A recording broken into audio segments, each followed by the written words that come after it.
Hello there. So today I'm going to go over two examples of checking a student's answer that they might enter it in a different order than you might when you're writing your code, and that this will check for any way that they write it, that it could be correct. So my first example that I've got here is combining like terms, 3x minus 2 plus 5x, which maybe they might write it as 8x minus 2, or a different student might write negative 2 plus 8x, and I want it to mark either way correct. And I could do this by checking LaTeX, but it's finicky and it's not ideal, so I'm not going to show you that way because it gets more and more finicky in different examples.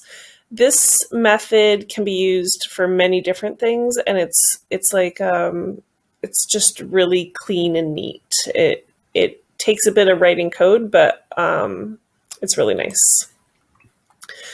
So in this example, I have a math input here.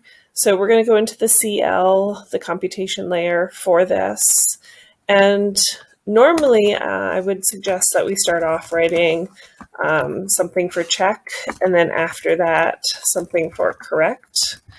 And normally for check, we would start off with this dot, and then we would pick something from here. But this example doesn't work so well in this type of situation because numeric value doesn't really apply because it's an expression. It's not just a number on its own. And some of these like submitted doesn't help us with the answer itself or last value or history. So a lot of times, including myself, when I first started, I was using LaTeX. But we're going to shy away from that and try to go with a method that's more precise and really clean and neat. So we're going to start making variables. So a lot of times in mathematics, we use different types of function notation for different functions, right? We've got f of x, g of x, h of x. So I'm going to write one function for f of x and then another function for g of x right now. So I'm just going to call it f instead of f of x. So f is going to be a simple function for, let's see, we said 8x, I think. Let's see. Yes. Okay. 8x minus 2. I'm just going to highlight that and copy and bring it back here and paste it. And we have to say what the variable is, unless it's x, but which it is this time. But I just try to always get in the habit of writing down what the variable is. If there's more than one variable, like you have an x and a y, you just use a comma and do the tick marks with the y as well. So g is going to be another simple function, but this one, so the first one is what the answer should be. So f is like the answer key, and g is what is the student typing in. So this is where we can say the thing that the student types in, which is the LaTeX. And when we go to check, we're going to check, does the answer key match the thing that the student typed in? Does f of x equal g of x at different values of x? So f dot evaluate evaluate at, and we're just going to pick a number for x. So let's say x is 0. So if x is 0 on the answer key, then it's going to be 8 multiplied by 0, subtract 2.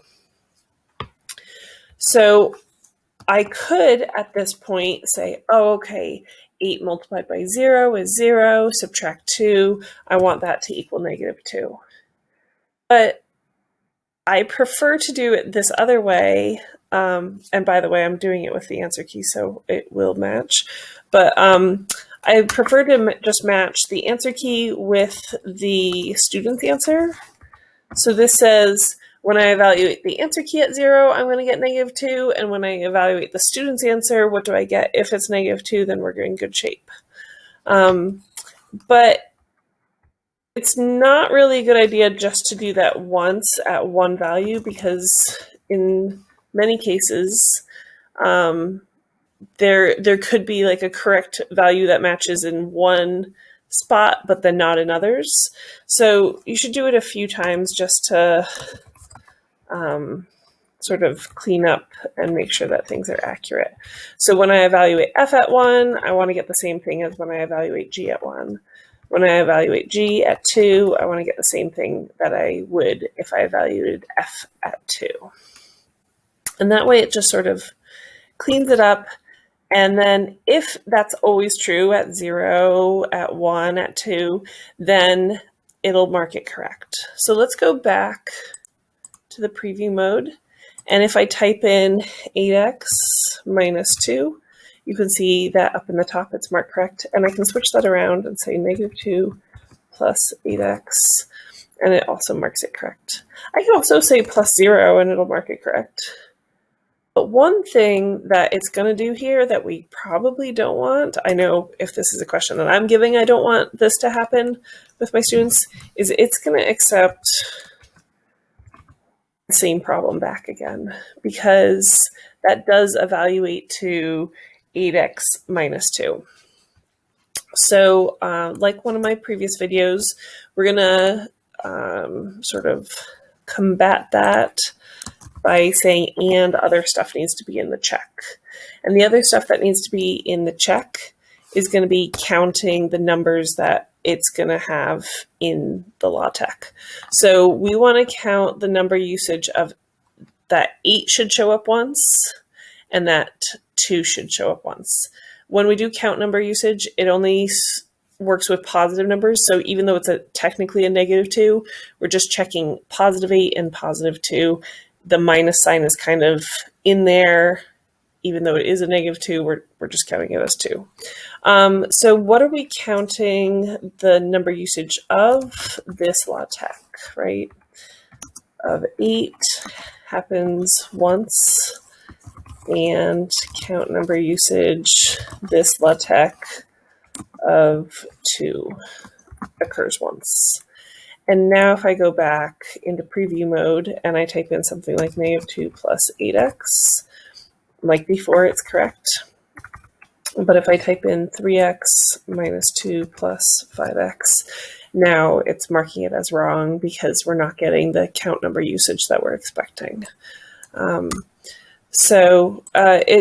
Let's see, 8x minus 2 plus 0. It will still take certain other things, like when we have a 0 in there, it'll still count that. But in my mind, this is fine. I don't think many of my students will put +0 at the end. The next question that we're going to take a look at, I did supply the answer for up top, so that we don't actually have to go through it, we just have to code it. And this is factoring a trinomial. So again, we want the answers to be able to be written in various orders by students as long as they contain the right information. And so actually in preview mode, let's type in x subtract 1, x minus 5, and x plus 2. And then go into the CL. And just like before, normally I would start with, what am I writing this? Normally I would start with check and correct. But in this case, because it's an expression, I'll start with defining these two things. So f is a simple function. And this is what I had copied and pasted from the input. And that's going to use the variable x. And g is also a simple function. Oops. But this is going to be what the student enters, this LaTeX. So again, f of x, our function, that is the answer key, and g of x is whatever the student types in, and we're checking, do they match? So underneath check, we can say f dot evaluate at a number like 0 does it equal G dot evaluate at 0? So we want to make sure that if we're evaluating F at 0, that we also evaluate G at the same number at 0. So just watch out for that.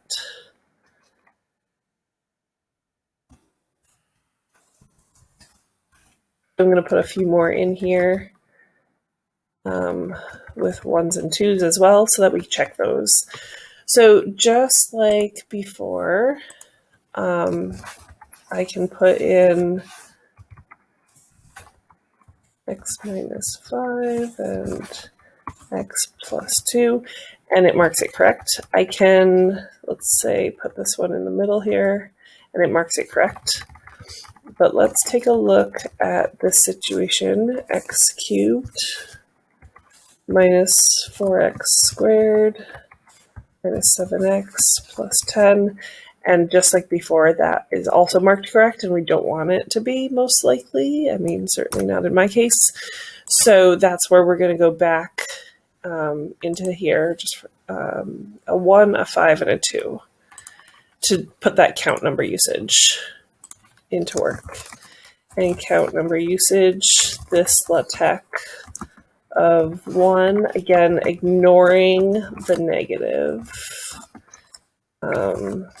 That can be difficult as a math teacher. 5.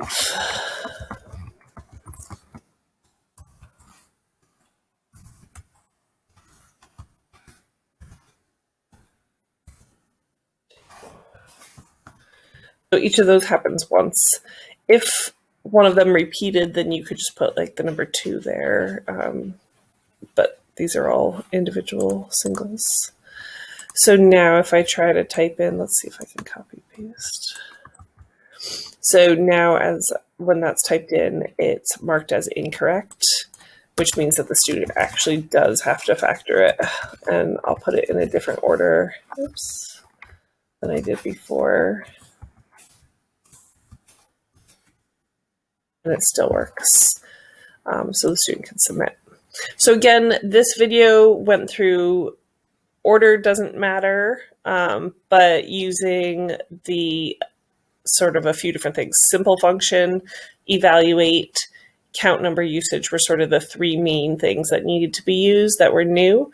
And this is only giving feedback to the teacher at this point. All right. Hope this helps. Take care. Bye.